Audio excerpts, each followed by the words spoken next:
नमस्कार मित्रांनो, मी आपणासाठी एक महत्त्वपूर्ण आनंदाच्या बातमीचे स्पष्टीकरण करत आहे. तर चला आपला जास्त वेळ वाया न जाता आनंदाच्या बातमीचे स्पष्टीकरण करूया.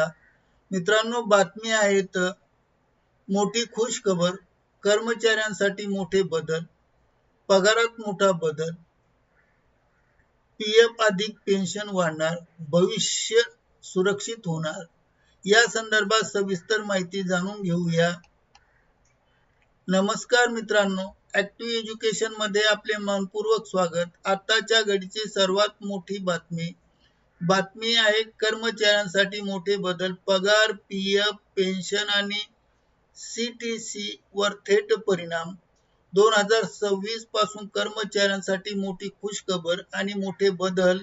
केंद्र सरकारच्या नवीन कामगार संहितेमुळे पगार, पीएफ आणि पेन्शन सीटीसीच्या रचनेत थेट बदल होणार आहे.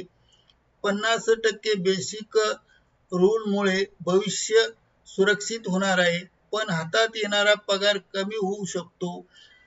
संपूर्ण माहिती जाणून घेण्यासाठी हा व्हिडिओ सुरुवातीपासून शेवटपर्यंत आवश्यक पहा, कोठेही स्किप करू नका. तर चला पाहूया संपूर्ण स्पष्टीकरण.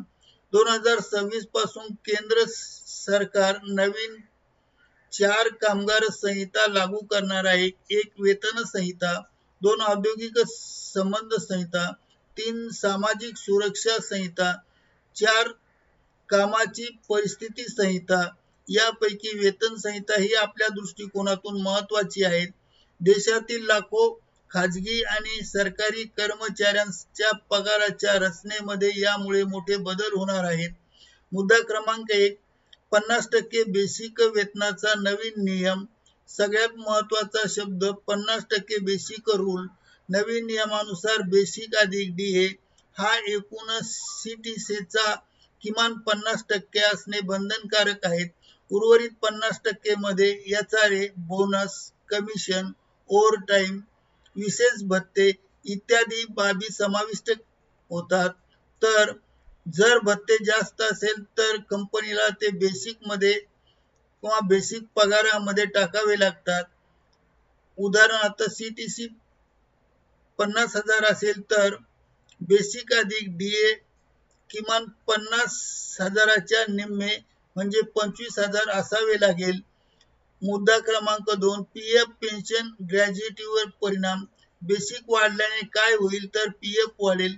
कंपनी आणि कर्मचाऱ्यांचे 12% योगदान जास्त होईल.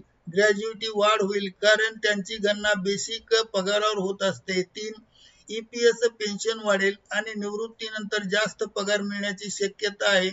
पण याचा दुसरा परिणाम म्हणजे हातात येणारा इन हँड सॅलरी किंवा हातात येणारा पगार काही प्रमाणात कमी होऊ शकतो.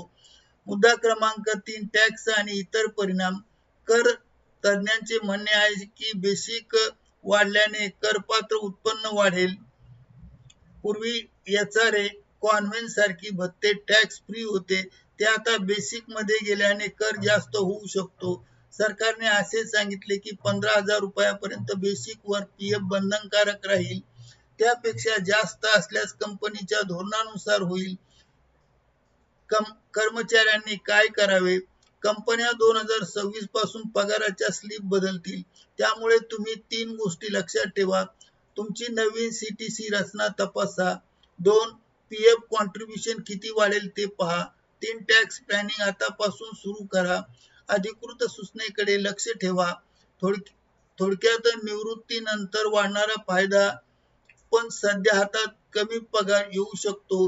ही माहिती सर्व कर्मचाऱ्यांपर्यंत पोहोचवा आणि अशाच अपडेटसाठी ऍक्टिव्ह एज्युकेशन यूट्यूब चॅनलला सबस्क्राईब करायला विसरू नका.